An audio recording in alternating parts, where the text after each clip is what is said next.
સમાચાર રાજકોટથી સામે આવ્યા છે। રાજકોટ ખાતે અનુસૂચિત જાતિના યુવાન હમીર રાઠોડના મોતના મામલામાં જવાબદાર સામે કડક કાર્યવાહી કરવા તેમજ ન્યાયની માંગ સાથે ઉપલેટામાં સમસ્ત અનુસૂચિત જાતિ સમાજના આગેવાનો દ્વારા સૂત્રોચ્ચાર સાથે ગુજરાત રાજ્યના ગૃહપ્રધાનને સંબોધીને ઉપલેટા મામલતદાર કચેરી ખાતે આવેદનપત્ર પાઠવવામાં આવ્યું છે। રાજકોટના ઉપલેટામાં સમસ્ત અનુસૂચિત જાતિના આગેવાનો તથા અગ્રણીઓ દ્વારા રાજકોટમાં બનેલા બનાવમાં યુવકનું મોત થવાની બાબત સામે આવી છે। તો આ દરમિયાન આ બાબતમાં વિરોધમાં ન્યાયિક કાર્યવાહી કરવા તેમજ જવાબદારોને પકડી તેમની સામે કાયદેસરની કાર્યવાહી કરવા માટે અને ન્યાયની માંગ સાથે ઉપલેટા શહેરમાં સૂત્રોચ્ચાર કરી આવેદનપત્ર પાઠવીને ન્યાયની માંગ કરવામાં આવી રહી છે।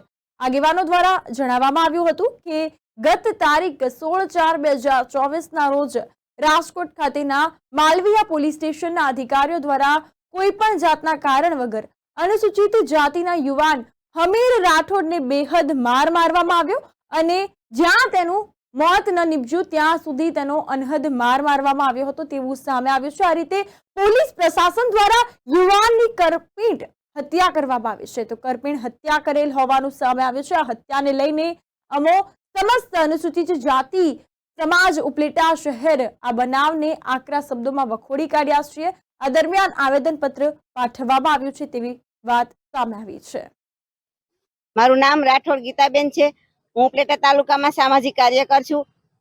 જે રાજકોટ શહેરમાં જે બનાવ બન્યો છે રાઠોડ હમીરભાઈ રાઠોડ ઉપર જે બનાવ બન્યો છે એ એસઆઈ છે કાનગઢ એના ઉપર જે કાર્યવાહી થાય એના માટેની અમે એક ઉપલેટા તાલુકામાં આવેદન આપી અને અનુસૂચિત જાતિ દ્વારા અમે આવેદન આપ્યું છે। એ જે કાર્યવાહી કરવામાં આવે એ કડકમાં કડક કાર્યવાહી થાય અને હર્ષસંઘવી સુધી અમારી માગણી છે એ પહોંચી।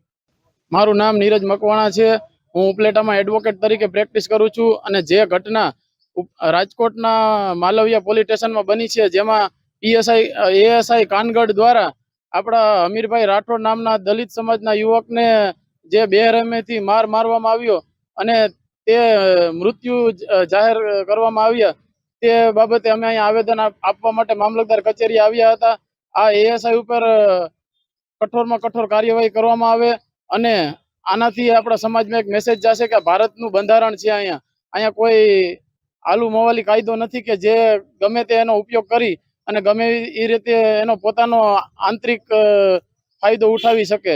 આ પોતાના ફાયદા માટે અને પોતાના આંતરિક વિવાદ મુદ્દે આ યુવાનને મારી અને મૃત્યુ નિપજાવેલ છે। એ બાબતે કડકમાં કડક કાર્યવાહી કરવામાં આવે એવી અમારી અનુસૂચિત સમાજની માંગ છે।